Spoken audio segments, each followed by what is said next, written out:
ওম শান্তি। 19 অক্টোবৰ 2024 সাকাৰ মহাবাক্যৰ সম্পূৰ্ণ সাৰ কথা। মৰমৰ সন্তানসকল, তোমালোকৰ স্মৃতি বহুত বিস্ময়কৰ, কিয়নো তোমালোকে একেলগে পিতা, শিক্ষক আৰু সৎগুৰু তিনিওজনকে স্মৰণ কৰা।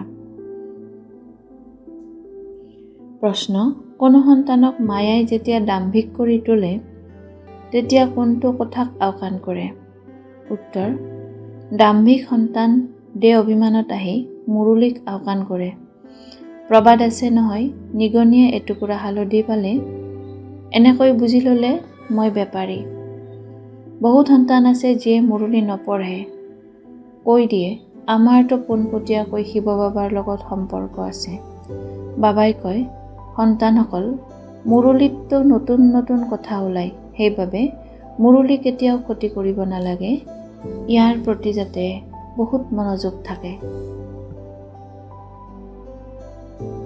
ধাৰণাৰ বাবে মুখ্য সাৰ: 1.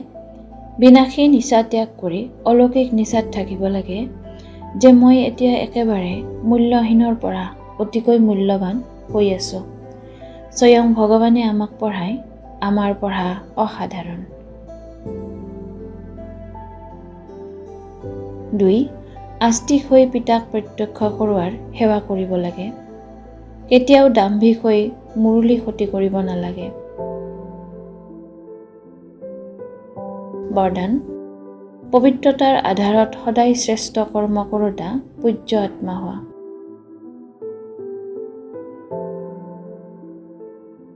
পবিত্ৰতাই পূজ্য কৰি তোলে।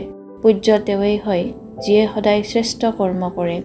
কিন্তু পবিত্ৰতা কেৱল ব্ৰহ্মচৰ্য নহয়, মনৰ সংকল্পটো কাৰো প্ৰতি নেতিবাচক সংকল্প যাতে উৎপন্ন নহয়, বাণীও যাতে অযথাৰ্থ নহয়, সম্বন্ধ সম্পৰ্কতো যাতে পাৰ্থক্য নাথাকে, সকলোৰে লগত উত্তম একেধৰণৰ সম্বন্ধ হওক, মন বাণী কৰ্মত কোনোটোতে যাতে পবিত্ৰতা খণ্ডিত নহয়, তেতিয়া পূজ্য আত্মা বুলি কোৱা হ'ব। মই পৰম পূজ্য আত্মা, এইটো স্মৃতিলে পবিত্ৰতাৰ আধাৰ শক্তিশালী কৰি তোলা। শ্লোগান: সদায় এইটো অলৌকিক নিচাত থকা বাঁহাৰে মই, তেতিয়া মন আৰু তনেৰে স্বভাৱসিদ্ধ আনন্দ নৃত্য কৰি থাকিবা। সফলতা মূৰ্ত হ'বলৈ আজিৰ অব্যক্ত সংকেত: সকলোৰে মনৰ শুভভাৱনা আৰু শুভকামনাৰ সহযোগে যিকোনো কাৰ্যত সফলতা প্ৰাপ্ত কৰাই দিয়ে। এই শুভভাৱনা শুভকামনাৰ দুৰ্গই আত্মাসকলক পৰিৱৰ্তন কৰি দিয়ে। বায়ুমণ্ডলৰ দুৰ্গ সকলোৰে সহযোগেৰেহে গঢ় লয়।